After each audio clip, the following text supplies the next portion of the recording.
जो बहाया गया हमारे खातिर। हम मिलकर गाते हैं तेरा शरीर जो तोड़ा गया हमारे खातिर।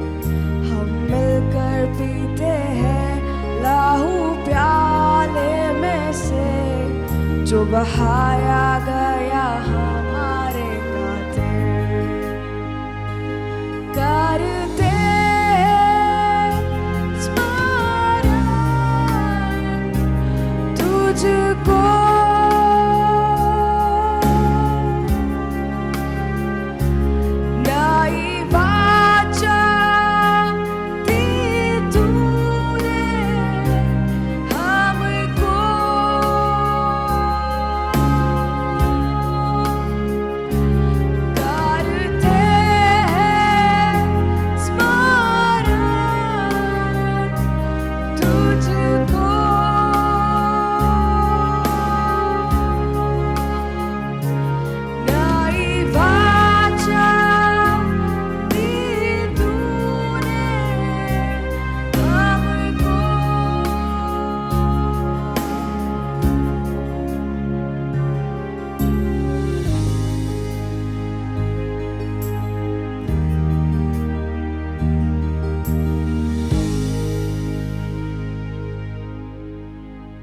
ಶಾಲೋಮ್. ದೇವರ ಪರಿಶುದ್ಧ ನಾಮಕ್ಕೆ ಸ್ತೋತ್ರವಾಗಲಿ. ಪ್ರೀತಿಯ ದೇವಜನರೇ, ನಾವು ಇವತ್ತು ದೇವರ ವಾಕ್ಯದ ಸಂದೇಶದ ಕಡೆಗೆ ಹೋಗೋದಕ್ಕಿಂತ ಮುಂಚೆ ನಾವು ಪ್ರಾರ್ಥಿಸುವ. ನಮ್ಮನ್ನು ಬಹಳವಾಗಿ ಪ್ರೀತಿ ಮಾಡುವಂಥ ನಮ್ಮ ಪರಲೋಕದ ತಂದೆಯ ದೇವರೇ, ಈ ದಿನ ನನ್ನ ವಾಕ್ಯವನ್ನು ಕೇಳುವಾಗ ಸ್ವಾಮಿ, ನಾವು ಅವುಗಳನ್ನು ಸ್ವಾಮಿ ದೇವರೇ ಸ್ವೀಕಾರ ಮಾಡಿ ನಮ್ಮ ಜೀವನದಲ್ಲಿ ಅದನ್ನು ಅಳವಡಿಸಿ ಕರ್ತನೆ, ನಿನಗೆ ಸ್ವಾಮಿ ದೇವರೇ ಮಹಿಮೆ ಬರುವಂಥ ಮಕ್ಕಳನ್ನಾಗಿ ನಮ್ಮನ್ನು ರೂಪಿಸಬೇಕಾಗಿ ನಾವು ಪ್ರಾರ್ಥಿಸ್ತೇವೆ. ದೇವರೇ, ನನ್ನ ಸಂಗಡ ನಮ್ಮೆಲ್ಲರ ಸಂಗಡ ನೀನು ಮಾತನಾಡು, ಯೇಸುವಿನ ನಾಮದಲ್ಲಿ ತಂದೆ, ಆಮೇನ್ ಆಮೇನ್. ಈ ದಿನದ ದೇವರ ವಾಕ್ಯದ ಸಂದೇಶದ ಶಿರೋನಾಮ ಹೀಗಿದೆ: ನನಗೋಸ್ಕರ ಅರಸನು ಕಾಯುತ್ತಿದ್ದಾನೆ, ಅಥವಾ ನನಗೋಸ್ಕರ ಅರಸನು ಕರೆಯುತ್ತಾ ಇದ್ದಾನೆ. ನನ್ನನ್ನು ಅರಸನು ಕರೆಯುತ್ತಾ ಇದ್ದಾನೆ. ದೇವರ ವಾಕ್ಯ ಮತ್ತಾಯನ ಬರೆದ ಸುವಾರ್ತೆ 22ನೇ ಅಧ್ಯಾಯ ನಾವು 1ರಿಂದ ನಾವು ಓದಿಕೊಂಡು ಬರುವಾಗ ಅಲ್ಲಿ ನಾವು ನೋಡುತ್ತೇವೆ, ಒಂದು ಅರಸನ ಮಗನ ಮದುವೆಯ ಸಿದ್ಧತೆ ಮತ್ತು ಅದಕ್ಕೋಸ್ಕರ ಜನರನ್ನು ಕರೆಯುವಿಕೆಯ ಬಗ್ಗೆ ನಾವಲ್ಲಿ ನೋಡುತ್ತೇವೆ. ಅದನ್ನು ನಾವು ಓದುವ ಪ್ರಿಯರೇ. 2ನೇ ವಚನದ, ಪರಲೋಕ ರಾಜ್ಯವು ಮಗನಿಗೆ ಮದುವೆ ಮಾಡಿದ ಒಬ್ಬ ಅರಸನಿಗೆ ಹೋಲಿಕೆಯಾಗಿದೆ. ಅವನು ಮದುವೆಗೆ ಹೇಳಿಸಿಕೊಂಡವರು ಕರೆಯುವುದಕ್ಕೆ ತನ್ನ ಆಳುಗಳನ್ನು ಕಳುಹಿಸಲು ಬರುವುದಕ್ಕೆ ಅವರಿಗೆ ಮನಸ್ಸಿರಲಿಲ್ಲ. ತಿರುಗಿ ಬೇರೆ ಆಳುಗಳನ್ನು ಕರೆದು, ನೀವು ಊಟಕ್ಕೆ ಹೇಳಿಸಿಕೊಂಡವರ ಬಳಿಗೆ ಹೋಗಿ, ಇಗೋ ಅಡಿಗೆ ಸಿದ್ಧವಾಗಿದೆ, ನನ್ನ ಹೋರಿಗಳನ್ನು ಕೊಬ್ಬಿದ ಪಶುಗಳನ್ನು ಕೊಯ್ಯಿಸಿದ್ದೇನೆ, ಎಲ್ಲ ಸಿದ್ಧವಾಗಿದೆ, ಮದುವೆಯ ಊಟಕ್ಕೆ ಬನ್ನಿರೆಂಬುದಾಗಿ ಅವರಿಗೆ ಹೇಳಿರೆಂದು ಅಪ್ಪಣೆ ಕೊಟ್ಟು ಕಳುಹಿಸಿದ. ಆದರೆ 5ನೇ ವಚನ, ಆದರೆ ಅವರು ಅಲಕ್ಷ್ಯ ಮಾಡಿ, ಇದು ಬಹಳ ಪ್ರಾಮುಖ್ಯವಾದ ವಿಚಾರ, ಅವರು ಅಲಕ್ಷ್ಯ ಮಾಡಿ ಒಬ್ಬನು ತನ್ನ ಹೊಲಕ್ಕೆ, ಒಬ್ಬನು ತನ್ನ ವ್ಯಾಪಾರಕ್ಕೆ ಹೋಗಿ ಬಿಟ್ಟರು. ಒಬ್ಬನು ತನ್ನ ಹೊಲಕ್ಕೆ, ಒಬ್ಬನು ತನ್ನ ವ್ಯಾಪಾರಕ್ಕೆ ಹೋಗೇ ಬಿಟ್ಟರು. ಯಾರನ್ನು ಅಲಕ್ಷ್ಯ ಮಾಡಿದ್ದು ಇವತ್ತು? ಅರಸನನ್ನು.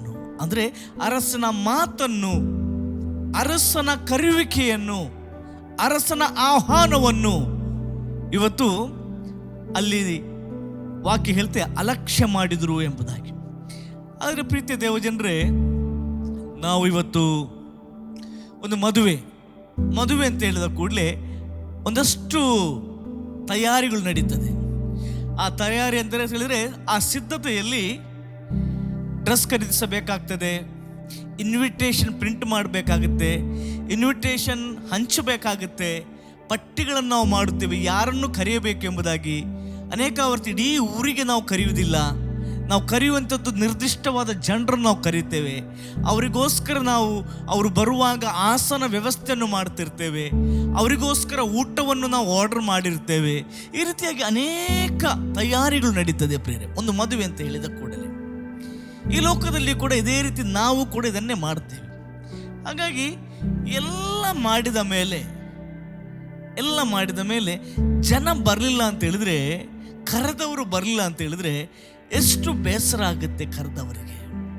ಅದರಲ್ಲಿ ಕೂಡ ಎಲ್ಲ ತಯಾರಿಗಿಂತ ಬಹಳ ಪ್ರಾಮುಖ್ಯವಾದ ಇವತ್ತು ಅತಿಥಿಗಳ ಅಥವಾ ಆಹ್ವಾನ ಮಾಡುವುದಕ್ಕೋಸ್ಕರ ಹೋಗುವಂಥದ್ದು. ಅನೇಕ ವರ್ತಿ ವಾಟ್ಸಪ್ಪಲ್ಲಿ ಹೇಳಿ ಕೂಡ ನಾವು ಫೋನ್ ಮಾಡಿ ಹೇಳ್ತೇವೆ. ಆದರೂ ಕೂಡ ನಮಗೊಂದು ನಿರ್ದಿಷ್ಟವಾದಿಷ್ಟು ಜನ ಬರ್ತಾರೆ, 1,000 ಜನ ಬರ್ತಾರೆ ತಿಳಿಸ್ಕೊಳ್ರಿ. ಆದರೂ ಕ್ಯಾಟ್ರಿಂಗ್ನವ್ರ ಹತ್ರ ಮತ್ತೆ ನಾವು ಹೋಗಿ ಹೇಳ್ತೇವೆ, ಒಂದು ವೇಳೆ 100 ಜನ ಬಂದರೆ ಸುಧಾರಿಸ್ತೀರಲ್ಲ ಅಂತೇಳಿ ನಾವು ಅವ್ರ ಹತ್ರ ಕೇಳ್ತೇವೆ. ಕೇಳಿ ಅವ್ರು ಆಯಿತು ಅಂತೇಳಿ ಹೇಳ್ತಾರೆ, ನಮಗೆ ಸಮಾಧಾನ. ಒಂದಷ್ಟು ಜನ ಬರುವಾಗ ನಾವು ಭಾಳ ಸಂತೋಷ ಪಡ್ತೇವೆ, ನಾವು ಕರೆದವರೆಲ್ಲ ಬಂದಾಗ ಸಂತೋಷ ಪಡ್ತೇವೆ. ಆದರೆ ಇಲ್ಲಿ ಹಾಗೆ ಆಗಲಿಲ್ಲ ಪ್ರಿಯರೇ.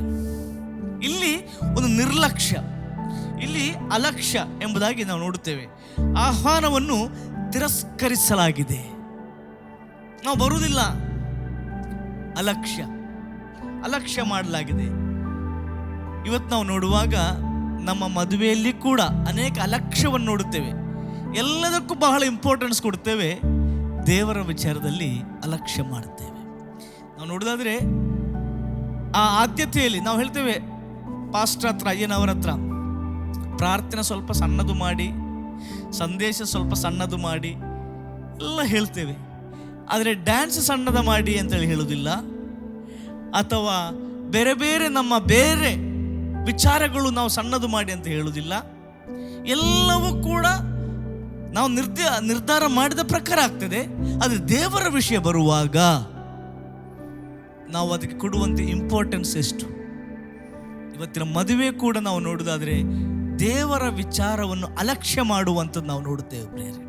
ಹಾಗಾಗಿ ನಮ್ಮ ಜೀವನದಲ್ಲಿ ನಾವು ನೆನೆಸುವಂಥದ್ದು, ಜನರು ಯಾವುದು ಒಳ್ಳೆಯದಂತ ಹೇಳ್ತಾರೆ ಅದು ಒಳ್ಳೆಯದು ಎಂಬುದಾಗಿ ಇಲ್ಲ ಪ್ರಿಯ. ಅದಕ್ಕೆ ಕೂಡ ದೇವರ ವಾಕ್ಯ ಹೇಳ್ತದೆ, ಲೂಕನ ಸುವಾರ್ತೆಯಲ್ಲಿ 16ನೇ ಅಧ್ಯಾಯ 15ನೇ ವಚನದಲ್ಲಿ, ಆಗ ಆತನು ಅವರಿಗೆ ಹೇಳಿದ್ದೇನೆಂದರೆ, ಮನುಷ್ಯರ ಮುಂದೆ ನೀತಿವಂತರೆಂದು ತೋರಿಸಿಕೊಳ್ಳುವುದು ನೀವು, ಆದರೆ ದೇವರು ನಿಮ್ಮ ಹೃದಯಗಳನ್ನು ತಿಳ್ಕೊಂಡಿದ್ದಾನೆ.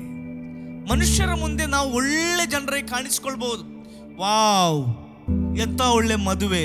ಇತ್ತೀಚಿನ ದಿನಗಳಲ್ಲಿ ನಮ್ಮ ದೇಶದಲ್ಲಿ ಒಂದು ಒಳ್ಳೆ ಮದುವೆ ನಡೀತದೆ. ಜನರ ಕಣ್ಣಿನಲ್ಲಿ ಒಂದು ಭಯಂಕರ ಒಂದು ತಯಾರಿ ಮಾಡಿದಂಥ, ಬಹಳಷ್ಟು ಖರ್ಚು ಮಾಡಿದಂಥ ಒಂದು ಮದುವೆ. ನಮ್ಮ ದೇಶದ ಒಳ್ಳೆಯ ಒಂದು ವ್ಯಕ್ತಿ ಅಂಬಾನಿ ಅವರ ಮಗನ ಮದುವೆ. ಇಡೀ ದೇಶ ಸೆಲೆಬ್ರೇಟ್ ಮಾಡ್ತಾರೆ, ಹೆಚ್ಚಿನವರು ಹೋಗಿ. ಆದರೆ ಅಲ್ಲಿ ಹೇಳ್ತದೆ, ನೀವು ಜನರ ಮುಂದೆ ಇದೆಲ್ಲ ಮಾಡ್ಬೋದು, ಆದರೆ ದೇವರು ನಿನ್ನ ಹೃದಯವನ್ನು ನೋಡುತ್ತಾನೆ. ಅಲ್ಲಿ ನೀನು ದೇವರಿಗೆ ಎಷ್ಟು ಸ್ಥಾನವನ್ನು ಕೊಟ್ಟಿದ್ದಿ, ದೇವರಿಗೆ ಏನನ್ನು ಮಾಡ್ತಾ ಇದ್ದಿ. ಮತ್ತೆ ಹೇಳ್ತಾನೆ, ಮನುಷ್ಯರಲ್ಲಿ ಶ್ರೇಷ್ಠವೆಂದೆನಿಸಿಕೊಳ್ಳುವುದು ದೇವರ ದೃಷ್ಟಿಯಲ್ಲಿ ಅಸಹ್ಯವಾಗಿದೆ. ನಾವು ಬಂದು ಹೊಗಳ್ತೇವೆ ಅನೇಕ ಮದುವೆಗಳನ್ನು, ಎಂಥ ಸೆಲೆಬ್ರೇಷನ್, ಎಂಥ ಖರ್ಚು ಮಾಡಿದ್ದಾರೆ. ಸುಮಾರು 1 ಕೋಟಿ ರೂಪಾಯಿ ಖರ್ಚು ಮಾಡಿದ್ದಾರೆ, 50 ಲಕ್ಷ ರೂಪಾಯಿ ಖರ್ಚು ಮಾಡಿದ್ದಾರೆ, 20 ಲಕ್ಷ ರೂಪಾಯಿ ಖರ್ಚು ಮಾಡಿ, ಎಂಥ ಊಟ. ಒಳ್ಳೆಯದೇ ಪ್ರಿಯರೇ, ಅದೇ ದೇವರ ವಿಚಾರ ಅಲ್ಲಿ ಅಲಕ್ಷ್ಯ ಮಾಡಿದ್ದೇವ. ಇಲ್ಲಿ ಕೂಡ ಅರಸನು ಕರೀತಾ ಇದ್ದಾನೆ, ಬನ್ನಿ ಬನ್ನಿ, ಮದುವೆ ರೆಡಿಯಾಗಿದೆ, ಮದುವೆ ಸಿದ್ಧತೆ ಇದೆ, ಊಟ ರೆಡಿಯಾಗಿದೆ, ಬನ್ನಿ, ನನ್ನ ಹೋರಿಗಳನ್ನು ನನ್ನ ಕುರಿಗಳನ್ನು ಕೊಯ್ಯಿಸಿದ್ದೇನೆ ನಿಮಗೋಸ್ಕರ, ಬನ್ನಿ. ಇವತ್ತು ದೇವರು ಕರೀತಾರೆ ಬನ್ನಿ ಎಂಬುದಾಗಿ. ಆದರೆ ನಾವು ಆ ಒಂದು ಆಹ್ವಾನವನ್ನು ನಿರ್ಲಕ್ಷ್ಯ ಮಾಡುತ್ತಾ ಇದ್ದೇವಾ ಎಂಬುದಾಗಿ ನನ್ನನ್ನು ನಾನು, ನಿಮ್ಮನ್ನು ನೀವು ಪರೀಕ್ಷೆ ಮಾಡಿಕೊಳ್ಳಬೇಕು ಪ್ರಿಯರೇ. ಅದಕ್ಕೆ ಯೋಹಾನ ಸುವಾರ್ತೆಯಲ್ಲಿ ಕೂಡ ಹೇಳುವಂಥದ್ದು 1ನೇ ಅಧ್ಯಾಯ 9ನೇ ವಚನ, ನಿಜವಾದ ಬೆಳಕು ಲೋಕಕ್ಕೆ ಬರುವುದಾಗಿತ್ತು, ಆ ಬೆಳಕೆ ಪ್ರತಿ ಮನುಷ್ಯನಿಗೂ ಬೆಳಕು ಕೊಡುವಂಥದ್ದು. ಆತನು ಲೋಕದಲ್ಲಿ ಇದ್ದನು ಮತ್ತು ಲೋಕವು ಆತನ ಮೂಲಕ ಉಂಟಾಯಿತು, ಆದರೂ ಲೋಕವು ಆತನನ್ನು ಅರಿಯಲಿಲ್ಲ. ಲೋಕವು ಆತನನ್ನು ಅರಿಯಲಿಲ್ಲ, ಅದನ್ನು ಅಲಕ್ಷ್ಯ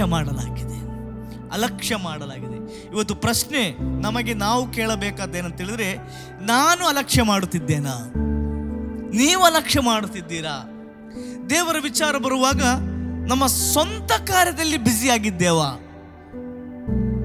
ನಮ್ಮ ಸ್ವಂತ ಕಾರ್ಯದಲ್ಲಿ ಬ್ಯುಸಿಯಾಗಿದ್ದೇವಾ? ದೇವರ ಕರೆಯನ್ನು ನಾವು ನಿರ್ಲಕ್ಷಿಸುತ್ತಿದ್ದೇವಾ?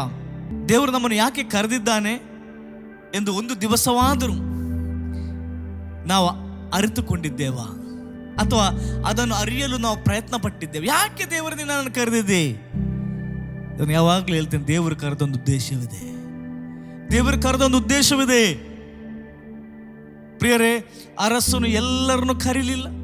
ಇನ್ವಿಟೇಷನ್ ಕೊಟ್ಟಂತ ಜನರಿಗೆ ಮಾತ್ರ ಅಲ್ಲಿ ಬರ್ಲಿಕ್ಕಿತ್ತು. ಹಲ್ಲೆಲೂಯಾ. ದೇವರು ಯಾಕೆ ಕರೆದ ಅಂತ ಹೇಳಿದ್ರೆ, ಎಫೆಸ ಬೇರೆ ಬರೆಯುವಾಗ ಅಲ್ಲಿ ನಾವು ನೋಡುತ್ತೇವೆ, ಆತನ ಮಹಿಮೆಯನ್ನು ಪ್ರಖ್ಯಾತಿಪಡಿಸೋದಕ್ಕೋಸ್ಕರ ಆತನು ನಮ್ಮನ್ನು ಕರೆದಿದ್ದಾನೆ.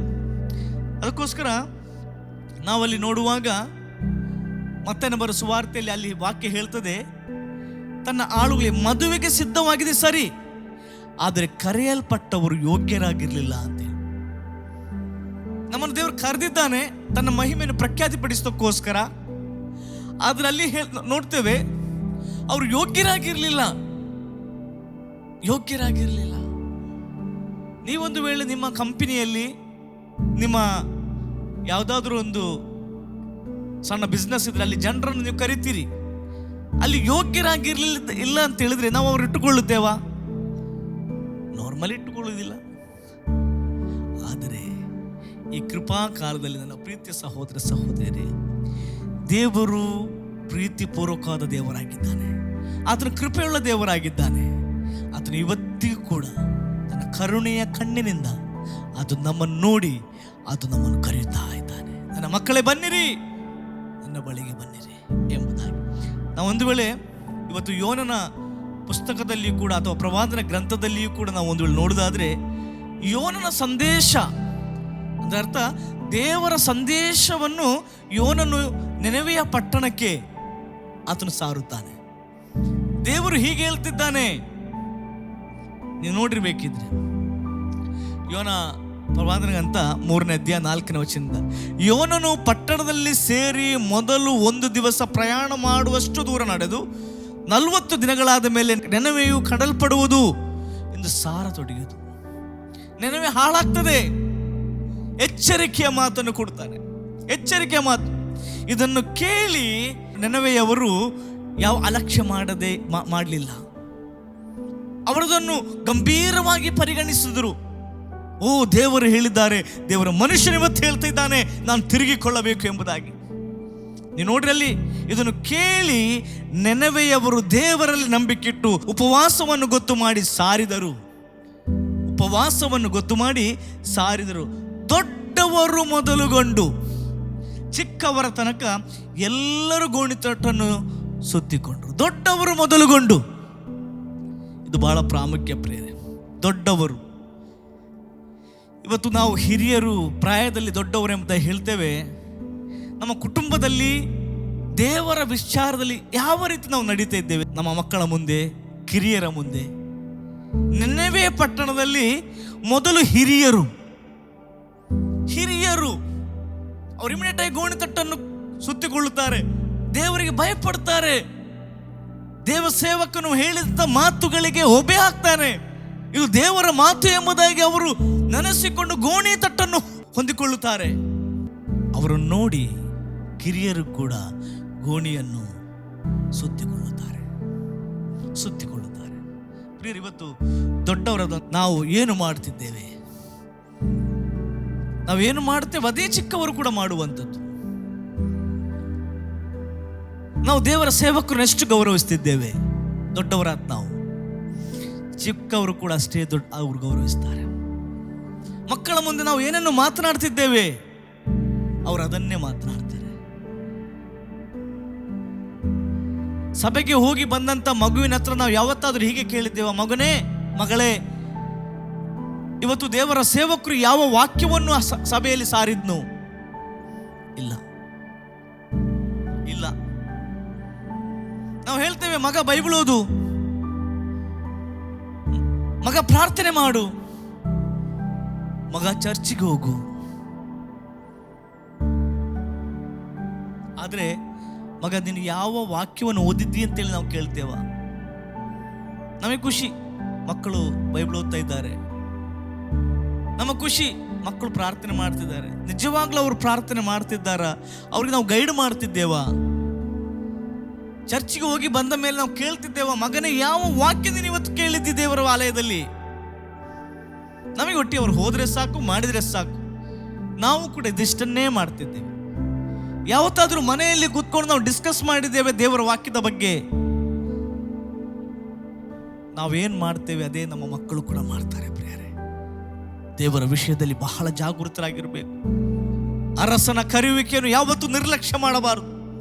ರಾಜಾದಿ ರಾಜನ ಆ ಕರೆಯುವಿಕೆಯನ್ನು, ಆ ಇನ್ವಿಟೇಷನ್ ಅನ್ನು ಯಾವತ್ತೂ ನಿರ್ಲಕ್ಷ್ಯ ಮಾಡಬಾರದು ಪ್ರಿಯರೇ. ಅದಕ್ಕೆ ಮಕ್ಕಳ ಜೀವನದಲ್ಲಿ ಯಾವುದು ಪ್ರಾಮುಖ್ಯವಾದದ್ದು ಅಂತೇಳಿ ನಾವು ಹೇಳಿಕೊಡಬೇಕಾಗಿದೆ. ಮಗನೇ ಯಾವುದು ಪ್ರಾಮುಖ್ಯ,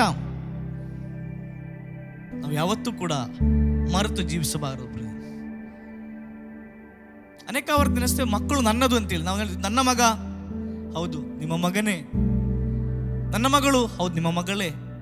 ಅದೇ ದೇವರು ನಿಮಗೆ ದೇವರಿಗೋಸ್ಕರ ಸಾಕ್ಲಿಕ್ಕೋಸ್ಕರ ಕೊಟ್ಟದ್ದು ಪ್ರಿಯರೇ. ಯಾಕಂದ್ರೆ ಗರ್ಭ ಫಲವು ಅದು ಯೆಹೋವನ ಬಹುಮಾನ. ಆತನಿಗೋಸ್ಕರ ಸಾಕ್ಲಿಕ್ಕೋಸ್ಕರ ದೇವರು ನಿಮಗೆ ಕೊಟ್ಟಿದ್ದಾನೆ. ಹಲ್ಲೆಲೂಯಾ. ಹಾಗಾಗಿ ಯಾವಾಗಲೂ ಕೂಡ ನಾವು ದೇವರ ಮಾತು ನಮ್ಮ ಜೀವನದಲ್ಲಿ ಬರುವಾಗ ನಾವು ಅದನ್ನು ಸ್ವೀಕಾರ ಮಾಡಬೇಕು. ಇಲ್ಲಿ ನಾವು ನೋಡುತ್ತೇವೆ, ಹಿರಿಯರು ಮೊದಲು ಗೋಣಿತಟ್ಟನ್ನು ಸುತ್ತಿಕೊಂಡರು, ಅನಂತರ ಕಿರಿಯರು. ಮತ್ತೆ ನಾವು ನೋಡುವ ದೇವರಿಂದ ಬಂದ ಮಾತಿಗೆ ನೆನವೆಯ ಅರಸನ ಪ್ರತಿಕ್ರಿಯೆ ಯಾವ ರೀತಿಯಾಗಿತ್ತು. 3ನೇ 6ನೇ ವಚನ.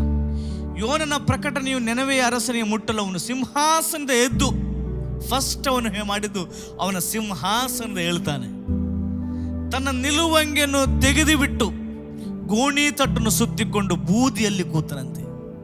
ಬೂದಿಯಲ್ಲಿ ಕೂತನು, ಸಿಂಹಾಸನದ ಇಳಿದನು. ಇವತ್ತು ನೀನು ದೇವರ ಮಾತು ನಿನ್ನ ಜೀವನದಲ್ಲಿ ಅಳವಡಿಸಬೇಕಾದ್ರೆ ನಮ್ಮ ಹೃದಯವೆಂಬ ಸಿಂಹಾಸನದಲ್ಲಿ ನಾನು ಕಟ್ಟಿರುವಂಥ, ನಾನು ಎನ್ನುವಂಥ ಸಂಗತಿಗಳಿಂದ ನಾನು ಇವತ್ತು ಹೊರಗೆ ಬರಬೇಕು ಪ್ರಿಯರೇ. ಹೊರಗೆ ಬರಬೇಕು. ಎಷ್ಟರವರೆಗೆ ನಾನು ಎನ್ನುವಂಥ ಆ ಸಿಂಹಾಸನ ನಾವು ಕೂತಿರುವುದಾದರೆ ಖಂಡಿತವಾಗ್ಲೂ ನಾವು ದೇವರ ಮಾತಿಗೆ ವಿಧೇಯರಾಗಲಿಕ್ಕೆ ಸಾಧ್ಯ ಇಲ್ಲ. ಹೃದಯವೆಂಬ ಸಿಂಹಾಸನದಲ್ಲಿ ನೆನವೆ ಪಟ್ಟಣದಲ್ಲಿ ಮೊದಲು ಮಾಡುವಂಥದ್ದು, ರಾಜನು ಅವನ ಸಿಂಹಾಸನದ ಕೆಳಗಿಳಿತಾನೆ. ತನಗಿದ್ದ ಆ ಡ್ರೆಸ್ ಅನ್ನು, ಪ್ರೈಡ್ ಅನ್ನು ತೆಗೆದು ಸೈಡ್ ಇಡ್ತಾನೆ.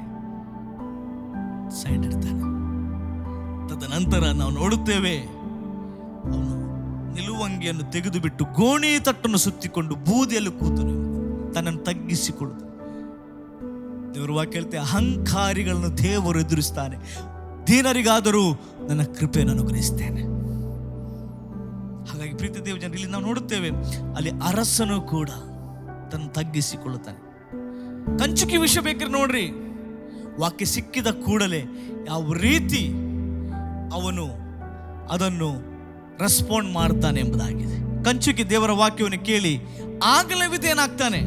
ಅಪೊಸ್ತಲರ ಕೃತ್ಯ 8ನೇ ಅಧ್ಯಾಯ 30ನೇ ವಚನ ನೋಡುವುದಾದ್ರೆ, ಫಿಲಿಪ್ಪನ ಓಡಿ ಹೋಗಿ ಆ ಮನುಷ್ಯನು ಯೆಶಾಯನ ಪ್ರವಾದಿಯ ಗ್ರಂಥವನ್ನು ಓದುತ್ತಿರುವಾಗ ಕೇಳಿ, ಎಲೇ ನೀನು ಓದುವುದು ನಿನಗೆ ತಿಳಿಯುತ್ತದೋ ಅನ್ನಲು ಅವನು, ಯಾರಾದರೂ ನನಗೆ ಅರ್ಥ ತಿಳಿಸಿಕೊಟ್ಟ ಹೊರತು ಅದು ನನಗೆ ಹೇಗೆ ತಿಳಿದಿತ್ತು ಎಂದು ಹೇಳಿ, ನೀನು ರಥವನ್ನು ಹತ್ತಿ ನನ್ನ ಬಳಿಗೆ ಕೂತುಕೋ ಎಂಬುದಾಗಿ ಫಿಲಿಪ್ಪನನ್ನು ಕೇಳಿಕೊಂಡು. ಅರ್ಥ, ಇವತ್ತು ನಮಗೆ ದೇವರ ವಾಕ್ಯದ ಅರ್ಥ ಆಗಬೇಕು ಪ್ರಿಯರೇ. ನಾವು ಕೇಳ್ತೇವೆ, ಅರ್ಥ ಆಗುವುದಿಲ್ಲ. ನಾವು ಓದುತ್ತೇವೆ, ದೇವರು ಯಾವುದನ್ನು ಬಯಸ್ತಾನೆ ಎಂಬುದನ್ನು ನಮ್ಮ ಅರ್ಥ ಮಾಡಿಕೊಳ್ಳಿಕ್ಕೇನೆ ನಮಗೆ ಬೇಡ. ನಿರ್ಲಕ್ಷ್ಯ, ಅಲಕ್ಷ್ಯ. ಬೆಳಿಗ್ಗೆ ಎದ್ದೊಂದು ಚಾಪ್ಟರ್ ಓದ್ತೇವೆ, ದೇವರ ವಾಕ್ಯ ಅರ್ಥ ಮಾಡಿಕೊಳ್ಳುವುದಿಲ್ಲ ಅಥವಾ ಅಳವಡಿಸುವುದಿಲ್ಲ, ವಿಧೇಯರಾಗುವುದಿಲ್ಲ. ಇಲ್ಲಿ ನಾವು ನೋಡುವಾಗ ಅರ್ಥ ಹೇಳಿಕೊಡು ನನಗೆ. ಮೊದಲು ನಿನ್ನ ಅರ್ಥ ಹೇಳಿಕೊಟ್ಟರೆ ತಾನೇ ನಾನು ಅದನ್ನು ಮುಂದುವರಿಸ್ಬೋದು. ಅರ್ಥ ಹೇಳಿಕೊಡ್ತಾನೆ ಫಿಲಿಪ್ಪನು.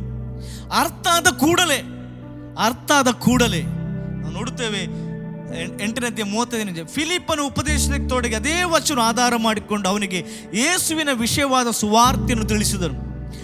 ಅವರು ದಾರಿಯಲ್ಲಿ ಹೋಗುತ್ತಿರುವಾಗ ನೀರಿನ ಬಳಿಗೆ ಬಂದನು. ಕಂಚುಕಿ, ಅಗೋ ನೀರು, ನನಗೆ ದೀಕ್ಷಾಸ್ನಾನ ಮಾಡಿಸುವುದಕ್ಕೆ ಅಡ್ಡಿಯೇನು ಎಂದು ಹೇಳಿ ರಥವನ್ನು ನಿಲ್ಲಿಸು ಎಂದು ಅಪ್ಪಣೆ ಕೊಟ್ಟನು.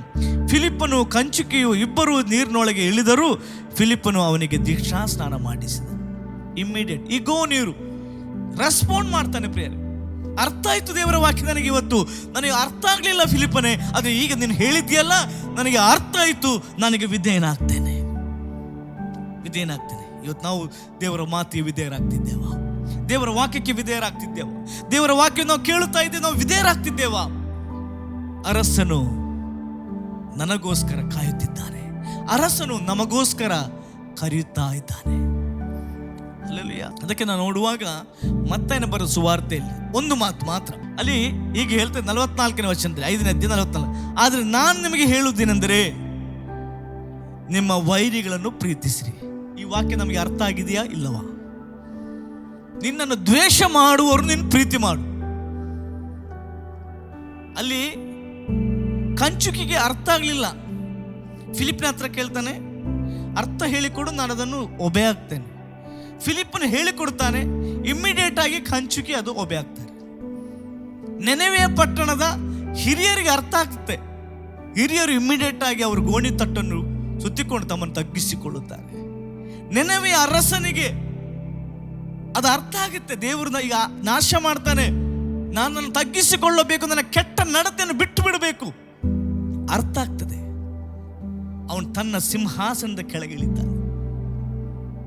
ಪ್ರಿಯರು, ಇವತ್ತು ನಮಗೆ ಅರ್ಥ ಆಗ್ತಿದೆಯಾ? ಇಲ್ಲಿ ವಾಕ್ಯ ಹೇಳ್ತದೆ, ನಿನ್ನ ವೈರಿಗಳನ್ನು ಪ್ರೀತಿಸು, ನಿಮ್ಮನ್ನು ಹಿಂಸೆ ಪಡಿಸೋದಕ್ಕೋಸ್ಕರ ದೇವರನ್ನು ಪ್ರಾರ್ಥಿಸಿರಿ. ನಿಮಗೆ ಪ್ರೀತಿ ತೋರಿಸುವರಷ್ಟೇ ನೀವು ಪ್ರೀತಿಸಿದರೆ ಏನು ಫಲವೇನು? ಇದು ಲೋಕದವರು ಕೂಡ ಅದನ್ನು ಮಾಡ್ತಾರೆ. ಭ್ರಷ್ಟರು ಹಾಗೇ ಮಾಡುವುದಲ್ಲವೇ? ಭ್ರಷ್ಟರು ಅದೇ ರೀತಿ ಮಾಡ್ತಾರೆ. ಲೋಕದವರು ಇದೇ ರೀತಿ ಮಾಡ್ತಾರೆ. ನಿಮ್ಮ ಸಹೋದರನಿಗೆ ಮಾತ್ರ ನೀವು ಮರ್ಯಾದೆ ಕೊಟ್ಟರೆ ಏನು ಹೆಚ್ಚು ಮಾಡಿದಾಗಾಯಿತು? ಅನ್ಯ ಜನರು ಸಹ, ದೇವರನ್ನು ತಿಳಿಯದಂಥ ಜನರು ಸಹ ಹಾಗೆ ಮಾಡುವುದಿಲ್ಲವೇ? ನಿನ್ನ ವೈರಿಯನ್ನು ಪ್ರೀತಿಸು, ವೈರಿಯನ್ನು ಪ್ರೀತಿಸು. ಯೇಸು ಸ್ವಾಮಿ ಹೇಳಿಕೊಟ್ಟ ಫಾರ್ಮುಲಾವನ್ನು ನಾನು ನನ್ನ ಜೀವನ ಅಳವಡಿಸಿದ್ದೇನೆ. ನಾನು ಇದರಿಂದ ಹೊರಗೆ ಬಂದು ನನಗೆ ಪ್ರೀತಿ ಮಾಡಲಿಕ್ಕೆ ನನಗೆ ಸಾಧ್ಯ ಆಗ್ತಾ ಇದೆ. ಫಾರ್ಮಲಿಸ್ಟೇ ಯೇಸು ಸ್ವಾಮಿ ಹೇಳಿದ್ದಾರೆ, ನಿನ್ನ ವೈರಿಗಳಿಗೋಸ್ಕರ ನೀನು ಪ್ರಾರ್ಥನೆ ಮಾಡು. ಒಂದು ವೇಳೆ ನಿನ್ನ ಜೀವನದಲ್ಲಿ ಪ್ರತಿ ಮುಂಜಾನೆ ಪ್ರಥಮ ಪ್ರಾರ್ಥನೆ ನಿನ್ನನ್ನು ದ್ವೇಷ ಮಾಡುವ ಜನರಿಗೋಸ್ಕರ ನೀನು ಯಥಾರ್ಥವಾಗಿ ಮಾಡುವುದಾದರೆ ನಿನ್ನ ಹೃದಯದೊಳಗಿರುವಂಥ ಎಲ್ಲ ಕಹಿ ಭಾವನೆಗಳು ಕೂಡ ಹೊರಗೆ ಹೋಗ್ತದೆ. ಆಗ ಅವನ ಎದುರು ಸಿಕ್ಕುವಾಗ ನಿಜವಾಗ್ಲೂ ಒಳ್ಳೆ ರೀತಿ ಅಪ್ಪಿ ಹಿಡಿದು ಪ್ರೀತಿ ಮಾಡಿ ನಾವು ಪ್ರೀತಿ ಮಾಡಲಿಕ್ಕೆ ಸಾಧ್ಯ ಆಗ್ತದೆ. ಇಲ್ಲಂದ್ರೆ ನಾವು ಪ್ರೀತಿ ಮಾಡ್ತೀವಿ, ನಾಟಕ ಮಾತ್ರ ಆಡಬೇಕು, ಬಿಟ್ಟರೆ ನಿಜವಾದ ಪ್ರೀತಿ ಮಾಡಲಿಕ್ಕೆ ಆಗೋದಿಲ್ಲ. ನಮ್ಮ ದೇವರು ನಮ್ಮ ಹೃದಯವನ್ನು ನೋಡುತ್ತಾನೆ ಪ್ರಿಯರೇ. ಮತ್ತೆ ಮುಂದಕ್ಕೆ ನೋಡುವಾಗ ಅನೇಕ ಸಭೆಗಳಲ್ಲಿ ಕರ್ತನು ಕಲಿಸಿಕೊಟ್ಟ ಪ್ರಾರ್ಥನೆ ಮಾಡ್ತಾರೆ, ನಾವು ನೋಡ್ತೇವೆ. ಅಲ್ಲಿ ನೋಡುವಾಗ ನಮಗೆ ತಪ್ಪು ಮಾಡಿದವರು ನಾವು ಕ್ಷಮಿಸಿದಂತೆ ನಮ್ಮ ತಪ್ಪುಗಳನ್ನು ಕ್ಷಮಿಸು. ಆದರೆ ಯೇಸು ಸ್ವಾಮಿ ಅನೇಕ ವಿಚಾರಗಳು ಹೇಳ್ತಾರೆ. ಆದರೆ ಯೇಸು ಸ್ವಾಮಿ ಎಕ್ಸ್ಪ್ಲೇನ್ ಮಾಡೋದು ಕೇವಲ ಈ ವಚನಕ್ಕೆ ಮಾತ್ರ, ಈ ಒಂದು ಪ್ರಾರ್ಥನಾ ವಿಚಾರಕ್ಕೆ ಮಾತ್ರ. ಆತನು ಹೇಳ್ತಾನೆ, ಒಂದು ವೇಳೆ ನೀನು ಜನರ ತಪ್ಪುಗಳನ್ನು ಕ್ಷಮಿಸಿದರೆ ಪರಲೋಕ ನಿಮ್ಮ ತಂದೆಯು ನಿಮ್ಮ ತಪ್ಪುಗಳನ್ನು ಕ್ಷಮಿಸುವನು. ಆದರೆ ನೀವು ಜನರ ತಪ್ಪುಗಳನ್ನು ಕ್ಷಮಿಸದೆ ಹೋದರೆ ನಿಮ್ಮ ತಂದೆ ಸಹ ನಿಮ್ಮ ತಪ್ಪುಗಳನ್ನು ಕ್ಷಮಿಸುವುದಿಲ್ಲ ಎಂಬುದಾಗಿ. ಪ್ರೀತಿಯ ದೇವ ಜನರೇ, ಇವತ್ತು ದೇವರು ನಮ್ಮನ್ನು ಕರೀತಾ ಇದ್ದಾನೆ. ರಾಜಾದಿರಾಜನು ನಮ್ಮನ್ನು ಕರೀತಾ ಇದ್ದಾನೆ. ನನಗೋಸ್ಕರ ಎಲ್ಲವನ್ನು ಸಿದ್ಧ ಮಾಡಿ ನನ್ನ ಮಗನೇ, ನನ್ನ ಮಗಳೇ ಬನ್ನಿರಿ. ಇವತ್ತು ನಾವು ನಿರ್ಲಕ್ಷ್ಯ ಮಾಡ್ತಿದ್ದೇವಾ, ಅಲಕ್ಷ್ಯ ಮಾಡುತ್ತಿದ್ದೇವಾ? ಇಬ್ರಿಯ ಗ್ರಂಥಕರ್ತನು ಹೀಗೆ ಬರೀತಾನೆ, ಇಬ್ರಿಯ 2:3 ನಮ್ಮ ಮುಂದಿಟ್ಟಿರುವ ಈ ಅತ್ಯಂತ ವಿಶೇಷ ರಕ್ಷಣೆಯನ್ನು ನಾವು ಅಲಕ್ಷ್ಯ ಮಾಡಿದರೆ ತಪ್ಪಿಸಿಕೊಳ್ಳುವುದು ಹೇಗೆ ಎಂಬುದಾಗಿ. ತಪ್ಪಿಸಿಕೊಳ್ಳುವುದು ಹೇಗೆ? ನಾವು ಈ ರಕ್ಷಣೆಯನ್ನು ಅಲಕ್ಷ್ಯ ಮಾಡಿದರೆ ನಾವು ತಪ್ಪಿಸಿಕೊಳ್ಳುವುದು ಹೇಗೆ? ಮತ್ತೆ ಹೇಳ್ತಾನೆ, ಇದು ಕರ್ತನಿಂದ ಮೊದಲು ಹೇಳಲ್ಪಟ್ಟಿತ್ತು, ಆತನಿಂದ ಕೇಳಿದವರು ಇದು ನಮಗೆ ಸ್ಥಿರಪಡಿಸಿದರು. ಇವತ್ತು ನಮಗೆ ಈಗಲೂ ಕೂಡ ಹೇಳಲ್ಪಡ್ತಾ ಇದೆ. ನಾವು ನಿರ್ಲಕ್ಷಿಸುತ್ತಾ ಇದ್ದೇವಾ, ಅಲಕ್ಷ್ಯ ಮಾಡುತ್ತಾ ಇದ್ದೇವಾ? ಪ್ರಿಯರೇ, ನಾವು ಘಟನೆಗಳು ನೋಡಿದ್ದೇವೆ. ಇಲ್ಲಿ ದೇವರ ವಾಕ್ಯದಲ್ಲಿ ನಾವು ನೋಡುವಾಗ ನೆನೆವೆಯ ಪಟ್ಟಣಕ್ಕೆ ಯಾವಾಗ ಯೋನನ ಪ್ರವಾದಿ ಹೋಗಿ ಅಲ್ಲಿ ದೇವರ ಮಾತುಗಳನ್ನು ಹೇಳುತ್ತಾರೋ, ಅವರು ತನ್ನನ್ನು ತಾವು ತಿದ್ದಿಕೊಳ್ಳುತ್ತಾರೆ, ದೇವರ ಕಡೆ ತಿರುಗಿಕೊಳ್ಳುತ್ತಾರೆ. ದೇವರ ಕರೆಯುವಿಕೆಗೆ ಆಹ್ವಾನಕ್ಕೆ ಅವರು ಬರುತ್ತಾರೆ. ಅದೇ ರೀತಿ ನಾವು ನೋಡುವಾಗ ರಾಜನ ವಿಷಯದಲ್ಲಿ ಕೂಡ ಅಷ್ಟೇ. ನಿನ್ನವೆ ಪಟ್ಟಣದ ರಾಜನು ಕೂಡ ದೇವರ ಮಾತಿಗೆ ವಿಧೇಯನಾಗ್ತಾನೆ. ಸಿಂಹಾಸನದಿಂದ ಹೊರಗೆ ಕೆಳಗೆ ಇಳಿತಾನೆ. ಕಂಚುಕಿ ಕೂಡ ಅಷ್ಟೇ. ಫಿಲಿಪ್ಪನ ಮಾತನ್ನು, ದೇವರ ಮಾತನ್ನು ಕೇಳುವಾಗ ನನಗೆ ಅರ್ಥ ಆಗಲಿಲ್ಲ ಫಿಲಿಪ್ಪನೇ ಎಂಬುದಾಗಿ ಹೇಳುವಾಗ, ಫಿಲಿಪ್ಪನ ಅರ್ಥ ಮಾಡಿಸಿದಾಗ ಇಮ್ಮಿಡಿಯೇಟ್ ಆಗಿ ಅವನು ವಿಧೇಯನಾಗ್ತಾನೆ. ಅದೆಷ್ಟೋ ವರ್ಷಗಳಿಂದ ದೇವರ ಮಾತುಗಳು ಕೇಳ್ತಾ ಇದ್ದೇವೆ, ಅನೇಕ ವಿಷಯ ನಮ್ಮ ಅರ್ಥ ಆಗಿದೆ. ಅರ್ಥ ಆದರೂ ಕೂಡ ನಾವು ವಿಧೇಯರಾಗ್ತಿದ್ದೇವ? ನಮ್ಮ ಹೃದಯದ ಸಿಂಹಾಸನದಲ್ಲಿ ನಾನು ಯಾಕೆ ಕ್ಷಮೆ ಕೊಡಬೇಕು, ನಾನು ಯಾಕೆ ಕ್ಷಮೆ ಕೇಳಬೇಕು ಎಂಬುದಾಗಿ ನಾವು ಗಟ್ಟಿಯಾಗಿ ಕೂತ್ಕೊಂಡಿದ್ದೇವ? ಅಥವಾ ಆತನ ಆಹ್ವಾನಕ್ಕೆ ನಾವು ಕಿವಿ ಕೊಡ್ತಾ ಇದ್ದೇವೆ? ನನ್ನ ಮಗನೇ, ನನ್ನ ಮಗಳೇ, ನಾನು ನಿನ್ನ ಕರೆದಿದ್ದೇನೆ, ಎಲ್ಲವೂ ರೆಡಿಯಾಗಿದೆ, ಬನ್ನಿ, ನಾನು ನಿಮಗೆ ವಿಶ್ರಾಂತಿಯನ್ನು ಕೊಡುತ್ತೇನೆ, ವಿಶ್ರಾಂತಿಯನ್ನು ಕೊಡುತ್ತೇನೆ, ನಿನಗೆ ಒಳ್ಳೆಯದನ್ನು ಮಾಡುತ್ತೇನೆ, ನಿನಗೆ ಸಹಾಯ ಮಾಡುತ್ತೇನೆ, ನಿನ್ನ ಬಲಗಳಲ್ಲಿ ನಾನು ನಿಂತುಕೊಳ್ಳುತ್ತೇನೆ. ಯಾವಾಗ? ಆತನ ಮಾತಿಗೆ ನಾವು ಒಬ್ಬೆ ಆಗುವಾಗ. ಒಂದು ವೇಳೆ ನಾವು ಒಬ್ಬೆ ಆಗದಿದ್ರೆ, ವಿಧೇಯರಾಗದಿದ್ರೆ, ಮತ್ತೆ ಬರೋ ಸುವಾರ್ತೆಯಲ್ಲಿ ಬರೆಯಲ್ಪಟ್ಟಿದೆ, ಆತನು ಆ ಆಹ್ವಾನ ಕೊಟ್ಟವ್ರನ್ನು ಬಿಟ್ಟು ಬಿಡ್ತಾನೆ, ಉಳಿದವರನ್ನು ಆತನು ಕರೀತಾನೆ. ಬನ್ನಿರಿ, ಬನ್ನಿರಿ, ನೀವು ಬನ್ನಿ. ಅದರಲ್ಲಿ ಎಲ್ಲರಿದ್ರು, ಕೆಟ್ಟವರು, ಕುಂಟರು, ಕುರುಡರು ಎಲ್ಲರನ್ನು ಕೂಡ ಕರೀತಾನೆ. ದಾರಿ ಬದಿಲಿದ್ದದ್ದು ಎಲ್ಲರನ್ನು ಕರೆದು ಅವನು ಆಹ್ವಾನಿಸ್ತಾನೆ. ಪ್ರಿಯರೇ, ನಮ್ಮ ಕರೆಯನ್ನು ನಾವು ನಿರ್ಲಕ್ಷ್ಯ ಮಾಡುತ್ತಿದ್ದೇವ? ನಮ್ಮ ಕರೆಯುವಿಕೆಯನ್ನು ನಾವು ಅಲಕ್ಷ್ಯ ಮಾಡುತ್ತಿದ್ದೇವ? ಇವತ್ತು ಅರಸನು ನಮ್ಮನ್ನು ಕರೆಯುತ್ತಿದ್ದಾನೆ. ಹಲ್ಲೆಲೂಯಾ! ಈ ಅತ್ಯಂತ ಒಳ್ಳೆಯ ಈ ಒಂದು ರಕ್ಷಣೆಯನ್ನು ನಾವು ಯಾವತ್ತೂ ಕೂಡ ನಿರ್ಲಕ್ಷ್ಯ ಮಾಡೋದು ಬೇಡ ಪ್ರಿಯರೇ. ದೇವರು ಈ ವಾಕ್ಯ ಭಾಗವನ್ನು ಆಶೀರ್ವದಿಸಲಿ. ನಾವು ಪ್ರಾರ್ಥಿಸುವ. ನಮ್ಮನ್ನು ಬಹಳವಾಗಿ ಪ್ರೀತಿ ಮಾಡುವಂಥ ನಮ್ಮ ಪರಲೋಕ ತಂದೆ ಆ ದೇವರೇ, ನೀನು ಇವತ್ತಿಗೂ ಸ್ವಾಮಿ ಕರ್ತನೆ ನಮ್ಮನ್ನು ಕರೆಯುತ್ತಾ ಇದ್ದಿ. ನನ್ನ ಮಗನೇ, ನನ್ನ ಮಗಳೇ, ನನ್ನ ಕಡೆಗೆ ನಿನ್ನ ಕಿವಿ ಕೊಡು ಎಂಬುದಾಗಿ. ದೇವರೇ, ಈ ಒಂದು ಕರೆಯುವಿಕೆಯನ್ನು ನಾವು ಯಾವತ್ತೂ ಕೂಡ ನಿರ್ಲಕ್ಷ್ಯ ಮಾಡದೆ, ಅಲಕ್ಷ್ಯ ಮಾಡದೆ, ದೇವರೇ, ನಿನ್ನ ವಾಕ್ಯಕ್ಕೆ, ನಿನ್ನ ಮಾತಿಗೆ ನಾವು ವಿಧೇಯರಾಗಿ ಜೀವನ ಮಾಡುವಂಥ ಕೃಪೆ ಕೊಡಪ್ಪ. ಎಲ್ಲ ಘನ ಮಾನ ಮಹಿಮೆ ನಿಮಗೊಬ್ಬರಿಗೆ ಸಲ್ಲಿಸುತ್ತೇನೆ, ಯೇಸುವಿನ ನಾಮದಲ್ಲಿ ತಂದೆ, ಆಮೇನ್, ಆಮೇನ್. ಪ್ರೀತಿಯ ದೇವಜನರೇ, ದಿನದ 24 ತಾಸುಗಳ ಕಾಲ ಬಿಗ್ ಜೆ ಟಿವಿಯು ಕೇಬಲ್ ಮೂಲಕ ಅನೇಕರಿಗೆ ದೇವರ ಸುವಾರ್ತೆಯನ್ನು ಸಾರ್ತಾ ಇದೆ. ಇನ್ನೂ ಅನೇಕ ಕಡೆಗೆ ಈ ಸುವಾರ್ತೆ ತಲುಪಬೇಕಾಗಿದೆ. ಒಂದು ವೇಳೆ ಈ ಸುವಾರ್ತೆ ಸೇವೆಗೆ ನೀವು ಕೈ ಜೋಡಿಸಬೇಕು ಎಂಬುದಾಗಿ ನೀವು ಬಯಸುವುದಾದರೆ ನಮ್ಮ ಜೊತೆ ಕೈ ಜೋಡಿಸಿ. ಅಷ್ಟು ಮಾತ್ರವಲ್ಲ, ಇವತ್ತು ಈ ಟಿವಿ ಕೇಬಲ್ ಟಿವಿಯಲ್ಲಿ ಹೋಗುತ್ತಾ ಇದೆ. ಇವತ್ತು ಕರ್ನಾಟಕದಲ್ಲಿ ಕನ್ನಡ ಭಾಷೆಯಲ್ಲಿ ಮಾತ್ರ ಕನ್ನಡ ಗೋಸ್ಪಲ್ ಟಿವಿ ಚಾನಲ್ ಸ್ಯಾಟಲೈಟ್ಲಿಲ್ಲ. ಆ ಸ್ಯಾಟಲೈಟ್ ಚಾನಲ್ ಒಂದು ವೇಳೆ ಮಾಡಬೇಕಂತೇಳಿ ನಾವು ಬಯಸ್ತಾ ಇದ್ದೇವೆ. ಅನೇಕರಿಗೆ ನಾವು ಸುವಾರ್ತೆ ಕೊಡಬೇಕೆಂಬುದಾಗಿ ಆಲೋಚನೆ ಮಾಡಿದ್ದೇವೆ. ಒಂದು ವೇಳೆ ದೇವರಾತ್ಮನು ನಿಮ್ಮಲ್ಲಿ ಪ್ರೇರೇಪಣೆ ಕೊಡುವುದಾದರೆ ನಮ್ಮ ಜೊತೆ ಕೈ ಜೋಡಿಸಿರಿ. ನಾನು ನೀವು ಒಟ್ಟಾಗಿ, ಅನೇಕರ ಮನೆಯಲ್ಲಿ ಡಿಶ್ ಟಿವಿ ಇದೆ, ಆ ಡಿಶ್ ಟಿವಿಗೆ ಕೂಡ ಈ ಸುವಾರ್ತೆ ಚಾನಲ್ ತಲುಪಿಸುವಂತೆ ನಮ್ಮ ಜೊತೆ ಕೈ ಜೋಡಿಸಿರಿ. ದೇವರು ನಿಮ್ಮೆಲ್ಲರನ್ನ ಆಶೀರ್ವದಿಸಲಿ. God bless you. ಸುವಾರ್ತೆ ತಲುಪದ ಊರು ಇರಲೇಬಾರದು, ಸಭೆಯೂ ಇಲ್ಲದ ಗ್ರಾಮ ಇರಬಾರದೆಲ್ಲಿಯೂ. ಸುವಾರ್ತೆ ತಲುಪದ ಊರು ಇರಲೇಬಾರದು, ಸಭೆಯೂ ಇಲ್ಲದ ಗ್ರಾಮ ಇರಬಾರದು.